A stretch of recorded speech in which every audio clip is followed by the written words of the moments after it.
শ্যামাপ্রসাদ জানতেন যে দেশ বিভাজন যখন অনিবার্য, তখন মুসলমান অধ্যুষিত এলাকায় হিন্দুদের পক্ষে থাকাটা একেবারেই সম্ভব হবে না। তিনি ছিলেন অসামান্য দূরদর্শী একজন মনীষী। তাই তিনি বুঝতে পেরেছিলেন যে অত বছর আগে 1947 ভারত স্বাধীনতা লাভ করে, দেশ বিভাজন হয়। তার আগে উনি বুঝতে পেরেছিলেন যে আজকের বাংলাদেশে যে পরিস্থিতি আমরা অহরহ লক্ষ্য করছি, প্রতিদিন নিত্যদিন হিন্দু নিধন, হিন্দু বিতাড়ন ঘটে চলেছে দশকের পর দশক ধরে, এবং এটাই অনিবার্য। এটা অনুধাবন করেই তিনি ঝাঁপিয়ে পড়েছিলেন বাঙালি হিন্দুর জন্য এক টুকরো ভূখণ্ডকে সুরক্ষিত রাখবার জন্য, এবং সেটাই হলো এই পশ্চিমবঙ্গ। কিন্তু ভাগ্যের কি নির্মম পরিহাস দেখুন।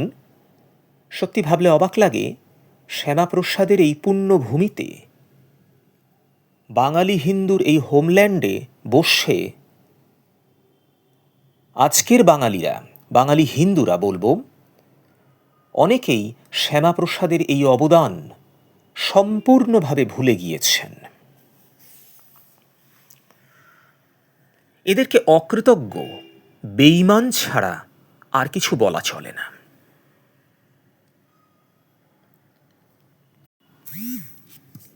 এরা বলে শ্যামাপ্রসাদ একজন হিন্দুত্ববাদী এবং সাম্প্রদায়িক ব্যক্তিত্ব ছিলেন। এদের কাছে বিজেপি একটি হিন্দুত্ববাদী সাম্প্রদায়িক রাজনৈতিক দল। অথচ এরা জানে না যে বিজেপির আদি উৎস জনসংঘ, শ্যামাপ্রসাদের জনসংঘ, এবং এই শ্যামাপ্রসাদের কারণেই আজ আমরা ভারতীয় হতে পেরেছি। না হলে আমাদেরও আজকে পূর্ব পাকিস্তান অথবা বাংলাদেশে বাসিন্দা হতে হতো। হয় পূর্ব পাকিস্তানে থাকতাম অথবা বাংলাদেশে থাকতাম। পরবর্তীকালে বাংলাদেশ নাম হয়েছে, আপনারা জানেন। এবং আমাদের অবস্থাও হরগোবিন্দ দাস, চন্দন দাস কিংবা দীপু দাসের মতো হতো, অথবা আরও অনেকের মতো হতো। আমরা বেঁচে থাকতাম কি না ভগবানই জানেন। এটা তো গেল অতীতের কথা। অনেকে হয়তো ভাবছেন, এসব গল্প তো অনেক শুনেছি, বর্তমানে আসুন মশাই, এখন 2026-এর কথা কেন বলতে চাইছেন বলুন। হ্যাঁ বন্ধু, এবার সে আলোচনাই করব। দেশভাগের পরে কেটে গিয়েছে অনেকগুলো দশক। গঙ্গা নদী দিয়ে বয়ে গিয়েছে অনেকটা জল, সময় পেরিয়ে গেছে অনেকটা। কিন্তু ধীরে ধীরে একটু একটু করে এই পশ্চিমবঙ্গকে কেন্দ্র করে যে ষড়যন্ত্র করা হচ্ছিল, যে বীজ রোপণ করা হয়েছিল, আজ তা মহীরুহে পরিণত হয়ে গিয়েছে। কি সেই ষড়যন্ত্র? এই ষড়যন্ত্র আর কিছুই নয়, পশ্চিমবঙ্গকে ধীরে ধীরে পশ্চিম বাংলাদেশ বা গ্রেটার বাংলাদেশে রূপান্তরিত করা, এবং ধীরে ধীরে ভারত থেকে বিচ্ছিন্ন করে দেওয়া, এবং এই পশ্চিমবঙ্গে বসে একটা ভারত বিরোধী ষড়যন্ত্র গড়ে তোলা। এটাই হলো সেই ষড়যন্ত্র, যে বৃহৎ ষড়যন্ত্রের কথা আমি একটু আগেই বলেছি। আজ 2026-এ এসে আমরা কি দেখতে পাচ্ছি? আমরা এটাই দেখতে পাচ্ছি যে যে বীজ রোপণ করা হয়েছিল তা আজ বটবৃক্ষে পরিণত হয়ে গিয়েছে। অঙ্কের নিয়মে আজ আমরা স্পষ্ট দেখতে পাচ্ছি যে যদি 2026-এ পশ্চিমবঙ্গ ক্ষেত্রে রাজনৈতিক পট পরিবর্তন না হয়, তবে নিশ্চিতভাবে আগামী 10 বছরের মধ্যেই এই রাজ্য হিন্দুদের পক্ষে, অর্থাৎ বাঙালি হিন্দুদের পক্ষে একটা বিরাট এলাকা জুড়ে, অনেকগুলি জেলা জুড়ে বাঙালি হিন্দুদের পক্ষে বসবাস করা নিতান্তই সমস্যার হয়ে উঠবে। এমনটা হতেই পারে যে আগামী 10-12 বছর পরে হয়তো এই রাজ্যে এক বিশাল অঞ্চলে হিন্দুরা সংখ্যালঘু হয়ে পড়বে। তিলে তিলে এই রাজ্যের জনবিন্যাসকে বদলে ফেলা হয়েছে এবং এটা সর্বতোভাবে করেছে প্রথমে সিপিএম, অর্থাৎ কমিউনিস্ট বামফ্রন্ট সরকার 34 বছর ধরে ধীরে ধীরে, এবং তারপর গত 15 বছর ধরে তৃণমূলের রাজত্বকালে এই ঘটনা এক বীভৎস আকার ধারণ করেছে। লক্ষণীয় যে পশ্চিমবঙ্গের সীমান্তবর্তী যে সমস্ত জেলাগুলি রয়েছে, মালদা মুর্শিদাবাদের কথা তো আপনারা জানেনই। এই দুটি জেলার কথা যদি আমি ছেড়েও দিই, উত্তর এবং দক্ষিণ 24 পরগনা, নদিয়া, কোচবিহার, এমনকি বীরভূম জেলাতে পর্যন্ত জনবিন্যাস সাংঘাতিকভাবে বদলে গিয়েছে মাত্র কয়েক বছরেই।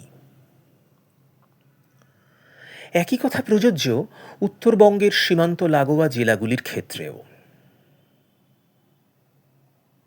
এই বিষয়ে আগামী পর্বে আমি আরও বিস্তারিতভাবে কিছু আলোচনা করব এবং সাম্প্রতিক বাংলাদেশের নির্বাচন প্রসঙ্গেও 2-4টি কথা বলবো। তবে এখানে যে কথাটি না বললেই নয়, তা হলো এই জনবিন্যাস বদলের ক্ষেত্রে কি পরিবর্তন লক্ষ্য করা গেল। জনবিন্যাস বদল হয়ে যাওয়ার ক্ষেত্রে এত ঘাবড়ে যাওয়ারই বা কি আছে? প্রাকৃতিক নিয়মে যদি বদলাতো তাহলে কিছু বলার ছিল না। কিন্তু ঘটনা হলো এই যে এটা প্রাকৃতিকভাবে শুধুমাত্র বদলায় না। হ্যাঁ, প্রকৃতিগতভাবেও একটা বিষয় রয়েছে, একটি বিশেষ সম্প্রদায়ের, অর্থাৎ মুসলমান সম্প্রদায়ের কথাই এখানে আমি বলছি। জনসংখ্যা বৃদ্ধির হার মারাত্মক, কিন্তু এরই পাশাপাশি আমাদের মনে রাখতে হবে যে এই জনসংখ্যার বৃদ্ধি শুধুমাত্র প্রাকৃতিকভাবে হয়নি। এর প্রধান কারণ হল অনুপ্রবেশ। এবং আমরা সকলেই জানি যে পশ্চিমবঙ্গ এবং বাংলাদেশের যে সীমানা রয়েছে তার একটা বিরাট অংশ আজও সম্পূর্ণভাবে কাঁটাতার দেওয়া যায়নি, এবং এর জন্য সর্বতোভাবে দায়ী পশ্চিমবঙ্গ সরকার। কারণ নানাভাবে বারে বারে পশ্চিমবঙ্গ সরকারের কাছে বিএসএফের পক্ষ থেকে, ভারত সরকারের তরফ থেকে নানাভাবে নির্দেশ দেওয়া হয়েছে, আবেদন জানানো হয়েছে এই কাঁটাতারের বেড়া বসানোর ক্ষেত্রে উপযুক্ত জমি দেওয়ার জন্য। কিন্তু দুর্ভাগ্যের বিষয় এটাই, ঘৃণ্য রাজনৈতিক স্বার্থে পশ্চিমবঙ্গ সরকার এই বিষয়ে কর্ণপাতও করছে না। এমনকি কোর্টের ডেডলাইন দিয়ে দেওয়ার পরেও তৃণমূল সরকার এই জমি দেওয়ার বিষয়ে একেবারেই উদাসীন। কারণটা অত্যন্ত সুস্পষ্ট যে তৃণমূল চায় এই অবৈধ অনুপ্রবেশটা বজায় থাকুক। কারণ এরাই হলো তৃণমূলের ভোট ব্যাংক। ঠিক এই কারণেই তৃণমূল এসআইআর আটকাবার জন্য, বানচাল করবার জন্য এত রকম ঘৃণ্য ষড়যন্ত্রে লিপ্ত হচ্ছে। আপনারা জানেন পশ্চিমবঙ্গ সহ ভারতের বহু রাজ্যে এসআইআর চলছে, কিন্তু কোনো রাজ্যের ক্ষেত্রে দেখা যায়নি যে মুখ্যমন্ত্রী স্বয়ং গিয়ে সুপ্রিম কোর্টে এসআইআর আটকে দেওয়ার জন্য সওয়াল করছেন। যত কাণ্ড কাঠমান্ডুতে একটা উপন্যাস ছিল, আপনারা জানেন, সত্যজিৎ রায়ের। তো এখানে সত্যজিৎ রায় হয়তো আজকে জীবিত থাকলে লিখতেন যত কাণ্ড পশ্চিমবঙ্গে। বিষয়টা ভাবতে হবে। এইভাবে জনবিন্যাস ধীরে ধীরে বদলে যাচ্ছে এবং এই অবৈধ অনুপ্রবেশকারীরা শাসক দলের আনুকূল্যে অর্থাৎ তৃণমূলের আনুকূল্যে সামান্য কিছু অর্থের বিনিময়ে এই রাজ্যে এসে নকল passport, Aadhaar card, voter card, PAN card, নানা রকম জাল ডকুমেন্ট এগুলো বানিয়ে নিচ্ছে এবং এখানে চাকরি করছে, আপনার আমার অন্নে ভাগ বসাচ্ছে, এখানে পাকাপাকিভাবে বসতি স্থাপন করছে এবং ভারতের মূল স্রোতে মিশে যাচ্ছে। ব্যাপারটা বোঝার আছে। এখানেই যদি বিষয়টা শেষ হতো তাহলেও একটা কথা ছিল, তা কিন্তু নয়। আমি বলছি না এর বিপদের দিকটা এখানেই শেষ, আরও আছে। লক্ষ্য করে দেখবেন সাম্প্রতিককালে মাত্র কয়েক বছরের মধ্যেই পশ্চিমবঙ্গে আল কায়দা সহ বিভিন্ন জঙ্গি সংগঠনের জঙ্গি ধরা পড়েছে। শুধু তাই নয়, ভারতের বিভিন্ন ক্ষেত্রে যখনই কোনো জঙ্গি ধরা পড়ে, যখনই কোনো নাশকতামূলক ষড়যন্ত্রের কথা জানতে পারা যায়, কোনো না কোনোভাবে জানা যায় সেখান থেকে উঠে আসছে পশ্চিমবঙ্গের কোনো লিঙ্ক। অর্থাৎ পশ্চিমবঙ্গ বর্তমানে জঙ্গিদের স্বর্গরাজ্যে পরিণত হয়েছে, মুক্তাঞ্চলে পরিণত হয়েছে। এবং হবে নাই বা কেন? কারণ অবৈধ অনুপ্রবেশকারীরা জানে যে যেন তেন প্রকারেণ একবার পশ্চিমবঙ্গে গিয়ে পৌঁছাতে পারলেই জুটবে দুধেল গাইয়ের জামাই আদর। তাই খুব স্বাভাবিকভাবেই পশ্চিমবঙ্গকে আগে ওরা ব্যবহার করত সেফ করিডোর হিসাবে এবং এখন ব্যবহার করে সুনিশ্চিত আশ্রয় হিসাবে, শেল্টার হিসাবে। এবং এই কারণেই এই জনবিন্যাসগুলি বদলে গিয়েছে। কখনো এরা হিন্দু নাম ধারণ করছে, এই অনুপ্রবেশকারী মুসলমানেরা। কোন জাদুতে কখন ফাতিমা হয়ে যাবে প্রতিমা আপনারা জানতেও পারবেন না।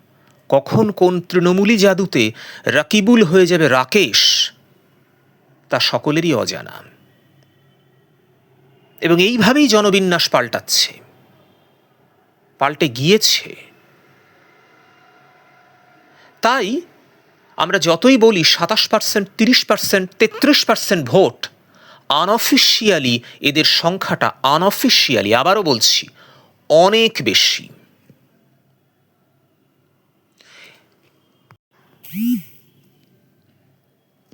এর অবশ্যম্ভাবী পরিণতি কি হতে চলেছে? কলকাতায় দুর্গাপূজা মণ্ডপ আক্রান্ত হয়, আক্রমণ করা হয়। প্রতি বছর বছর দেখা যায় একই ছবি। বিভিন্ন বিদ্যালয়, কলেজে, রাজ্য জুড়ে, এমনকি কলকাতা শহরেও বিদ্যার দেবী সরস্বতীর আরাধনা বন্ধ করে দেওয়া হয়, যা এবছরেও হয়েছে। এবং রাজ্য প্রশাসনের, রাজ্য সরকারের সম্পূর্ণ প্রশ্রয়েই এই ঘটনা ঘটছে, ঘটে চলেছে। শিক্ষার ক্ষেত্রে, সংস্কৃতির ক্ষেত্রে ধীরে ধীরে আরবি সংস্কৃতির আমদানি করা হচ্ছে। এইভাবে একটু একটু করে পশ্চিমবঙ্গকে করে তোলা হচ্ছে গ্রেটার বাংলাদেশ বা ওয়েস্ট বাংলাদেশ। তাই আমাদের হাতে এখনো যতটুকু সুযোগ আছে আমাদের কাজে লাগাতে হবে। এই 2026 অস্তিত্ব রক্ষার লড়াই। আমাদের অর্থ, সম্পদ, উচ্চশিক্ষা কিছুই বাঙালি হিন্দুকে বাঁচাতে পারবে না যদি আমরা রাজনৈতিকভাবে সচেতন না হই। ঠিক যেমনভাবে ওপার বাংলা থেকে যারা এপারে এসেছেন, পদ্মা পার থেকে গঙ্গা পারে এসেছেন, তাদের অনেকেরই অনেক ক্ষমতা ছিল, বিত্তশালী ছিলেন, উচ্চশিক্ষিত ছিলেন, কোনো কিছুই কিন্তু তাঁদের ঠাঁই নাড়া হওয়ার থেকে, উদ্বাস্তু হওয়া থেকে বাঁচাতে পারেনি। এবং ভগবান না করুন কোনোদিন যদি বাঙালি হিন্দুকে কাশ্মীরি পণ্ডিতদের মতো গৃহহীন হতে হয়, স্বজনহারা হতে হয়, তখন কিন্তু বসে বসে কপাল চাপড়ানো ছাড়া আর কিছুই করবার থাকবে না। তাই বিভিন্ন রাজনৈতিক মতাদর্শকে দূরে সরিয়ে রেখে আজ হিন্দুত্বের প্রচার ও প্রসারে আমাদের একজোট হতেই হবে। এ লড়াই বাঁচার লড়াই, এ লড়াই অস্তিত্ব রক্ষার লড়াই। তাই হিন্দুর হোমল্যান্ড শ্যামাপ্রসাদের তৈরি করা এই পশ্চিমবঙ্গকে যদি আমরা ভারতের সঙ্গে এক রাখতে চাই, ভারতের অঙ্গরাজ্য রূপে চিরকালের জন্য রাখতে চাই, যদি আমরা একে পশ্চিম বাংলাদেশে রূপান্তরিত করতে না চাই, অবশ্যই হিন্দুত্ববাদী দলকেই আমাদের ভোট দিতে হবে। 2026 এই পরিবর্তনেরই ডাক দিচ্ছে, যথার্থ পরিবর্তন। আগামী পর্বে বাংলাদেশের সাম্প্রতিক নির্বাচন নিয়ে এবং এই পরিস্থিতিতে পশ্চিমবঙ্গের ওপরে তথা ভারতের ওপরে কী প্রভাব পড়তে পারে তা নিয়ে কিছু আলোচনা করব। সকলে ভালো থাকবেন। ধন্যবাদ। নমস্কার।